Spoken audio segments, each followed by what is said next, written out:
నమస్తే welcome to our channel.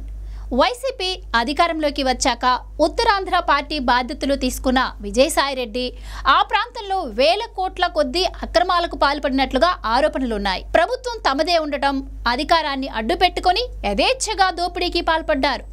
తాజాగా విజయసాయిరెడ్డి విశాఖపట్నంలోని మధురవాడలో ఎన్సీసీ భూములు ఏ రకంగా కాజేశారు అన్నది బయటకొచ్చింది. వైసీపీ అధికారంలోకి రాగానే ఆ భూములన్నీ ప్రభుత్వం చేతిలోకి కాకుండా ఆ ప్రభుత్వంలోని పెద్దలు నిర్ణయించిన ప్రైవేటు వ్యక్తుల చేతుల్లోకి అప్పనంగా వెళ్ళాయి.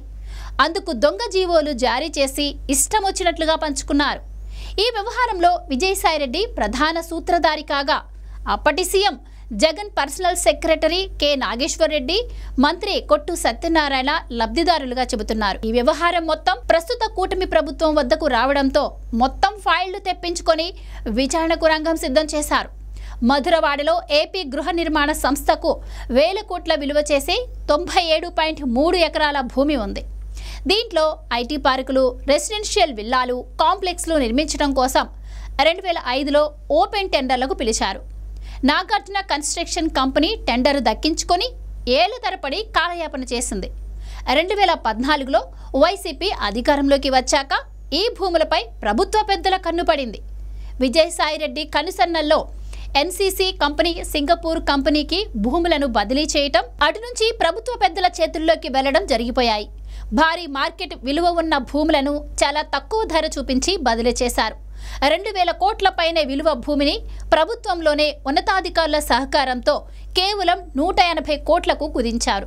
ఫలితంగా ప్రభుత్వానికి రావాల్సిన 200 కోట్ల స్టాంప్ డ్యూటీ 14 కోట్లే వచ్చింది. సింగపూర్ రమణారెడ్డిగా పేరొందిన ఓ వ్యక్తి వైఎస్ఆర్ హయాంలోనే కీలక పాత్ర పోషించేవారు. ఆయనకు చెందిన కంపెనీలకు భూములను దారాదత్తం చేశారు.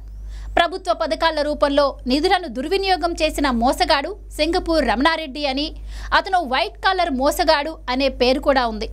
తెలుగు రాష్ట్రాల్లో అత్యధిక లుకౌట్ నోటీసులు, రెడ్ కార్నర్ నోటీసులు ఇతనిపైనే ఉన్నాయి. ఇప్పుడు ఈ విశాఖ భూముల వ్యవహారంపై కూటమి ప్రభుత్వం ఉన్నత స్థాయి జ్యుడిషియల్ విచారణకు రెడీ అవుతోంది.